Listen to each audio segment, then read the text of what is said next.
your room, your bedroom, can you be able to lock yourself from inside? And I was like, no. So ensure today before you sleep, you hit a nail on the door, then you lock the door. All that fell on deaf ears.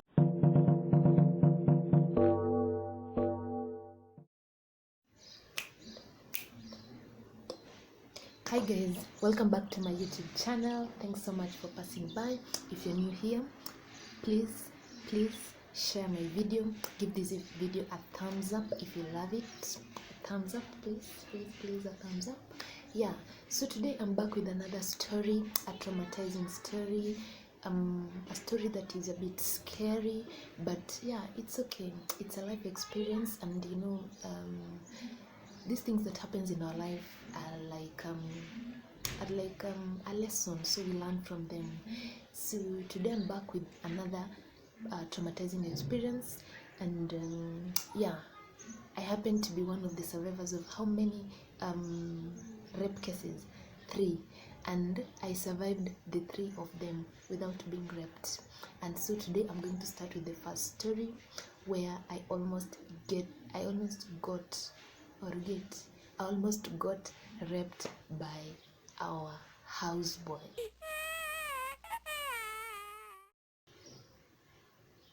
So let the story begin.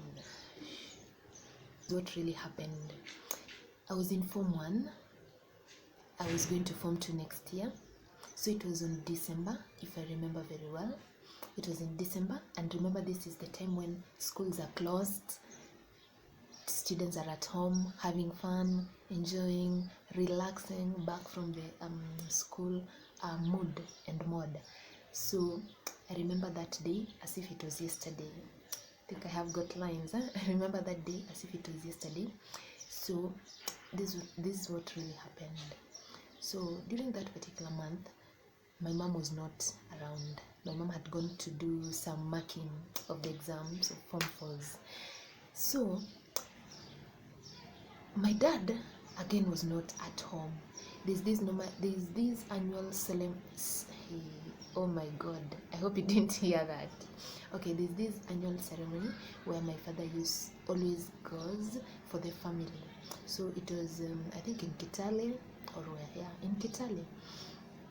So I decided that I'm not going to my grandparents' place. Okay, some of us had to remain at home because, you know, at home in West Time you have chicken, that at least somebody must remain to take care of the what is left behind at home. So I ended up remaining with my brother, who was by then in class 7, either class 7 or 6. So that month, because my mom was not in, my dad was not in, my sister and my small brother had gone to my grandmother's place, and my brother used to be working far away from home. So at times he's in Nairobi, at times in Kakamega, Eldoret, Bungoma, Webuye. He rotates. He was working for a particular company. Okay, so there's this particular day when mom decided to come back home, like at least to say hi to us. And then she also had another mission somewhere, I remember very well. So when she was through that mission, wherever she had gone, she came back to now like carry some things that she wanted, and then she could leave later on. So when my mom wanted to leave, she asked me, when you're inside your room, your bedroom, can you be able to lock yourself from inside? And I was like, no. So ensure today before you sleep, you hit a nail on the door, then you lock the door. All that fell on deaf ears. So that particular day, I remember very well. What made me to shift my mind from making the door is there was a thief who was caught stealing at the neighborhood. So people were beating him up. So because of those screams, I decided to go and also witness. I wanted to be an eyewitness. So when I went there, I think after some 20 minutes, the police had come at least to rescue this particular man. Okay, so this is what really happened. The day ended without me making the door. it ended like that. I really remember that day, and nowadays anything my mom tells me, I always put it into consideration. So that particular day, I made supper for the three of us. At our place, I had remained me, my other brother, the one who was in class either 6 or 7, plus the house boy. This house boy of ours used to sleep at the veranda. There used to be another sofa set where somebody can sleep there. Our house was very small, and because of that, he had to sleep there. So as time went by, we had already eaten. So when it reached around 9, we went to sleep. I used to fear like sitting in the sitting room and it's already night time alone.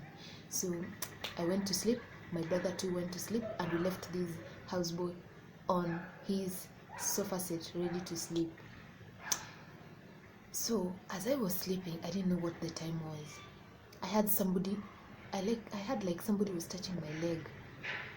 So me, I was like traumatized. I was like, what's happening? But then I said, these are normally our cats. They like warmth. You know, when it is too cold, some cats normally get into somebody's blanket or duvet, and then they sleep there with you because they are looking for warmth. So I thought it was our cats. I ignored the second touch. I foolishly ignored. I can't forget. I ignored. The third one, I ignored. In fact, I was like telling myself, what's wrong with this cat? Anyway, let me leave it to get someone. The fourth one, I said, no way. This cat must leave my bed. So I called upon my brother, then asked him, what is touching my leg? Then my brother was like, is there something touching your leg? I was like, yeah, something has touched my leg. I woke up. I went and put on the lights. On putting on the lights, I found our door was open. I was wondering, why is our door open? Then I went straight up to where this guy is supposed to be sleeping. He's not on the sofa set. He isn't there. Then the door was open. The main door was open. So I just thank God because we had dogs. Imagine the door was open. So I went and told my brother, so and so is not where he's supposed to be sleeping. He must be the one who has touched my leg. But you know that by then we were too small. I was in Form 1, he was in class 6. So we went to the dining room. We locked ourselves like inside the dining room. Then I remember after that, I checked the time. It was midnight. Midnight. Really? That was the end of my sleep. End of my sleep. So I stayed there in the dining room until around 6 a.m. Okay, I was looking at the watch. When it tickles, I'm looking. When it tickles, I am looking, I'm watching. So this guy happened to have gone outside by that time. So when he came back, I didn't hear him coming back. So in the morning, I woke up, and the first thing I did was to go to our neighbor. Then I asked her sorry for a phone, so that at least I could holler my mom or my dad.